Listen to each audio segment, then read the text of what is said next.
erste Eindruck von dir, ich konnte nicht mehr weggucken, meine Blicke festgenagelt. Was war los mit mir, dir, so hübsch auf dem Boden geblieben? Ich war dabei, mich mal wieder seit langem einfach zu verlieben. Ich dachte damals nur, was für ein hübsches Mädchen, wie sie dort gegenüber von mir sitzt. Ich suchte Aufmerksamkeit, ein Wort, ein Witz, mir fiel nichts ein. Ich suchte Themen, du guckst mich an, ich dachte einfach nur, mal, ich hoffe, ich werd dein Mann. Wir kamen ins Gespräch, kurz die Sympathie stimmte, du musstest früh gehen, leider.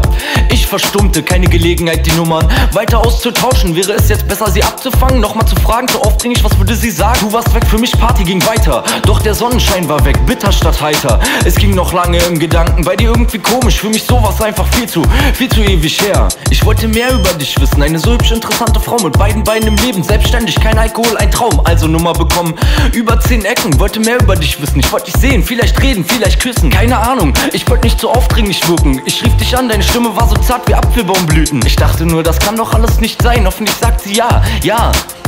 Nicht nein, du sagtest, können wir machen. Ich war glücklich, wollte bei dir erreichen. Ein Junge, der so ist, entzückt mich. Ich begann mich zu freuen, zu lachen. Direkt danach ein Gig, ich wurde gefeiert. Mir war es egal, ich bereute, dass du nicht dabei warst. Der erste Eindruck von dir, ich konnte nicht mehr weggucken, meine Blicke festgenagelt. Was war los mit mir, dir, so hübsch auf dem Boden geblieben? Ich war dabei, mich mal wieder seit langem einfach zu verlieben. Der erste Eindruck von dir, ich konnte nicht mehr weggucken, meine Blicke festgenagelt. Was war los mit mir, dir, so hübsch auf dem Boden geblieben? Ich war dabei, mich mal wieder seit langem einfach zu verlieben. Und jetzt keine Ahnung, es sah alles so gut aus, dieses Spiel, ich bin dafür nicht geschaffen. Ich begann mich selbst dafür zu hassen. Die andere Seite bestätigt mich nur wieder, so tun als ob und einfach nur als geborener Krieger. Ich wollte dich nur kennenlernen, ich wollte erstmal nur essen gehen, aber irgendwie konntest du selbst dich dazu nicht bewegen. Bei solchen Geschichten verliere ich irgendwie den Glauben. Ich denke, wie könnt ihr so sein? Dann bin ich lieber unter Nutten, komplett allein. Ich verliere die Hoffnung trotzdem nicht, suche einfach weiter. Es ist wie Diamantengraben, einen großen findet man einmal in 10 Jahren. Die Geschichte geht weiter, denn Teil 1 ist abgeschlossen. Wer weiß, was kommt,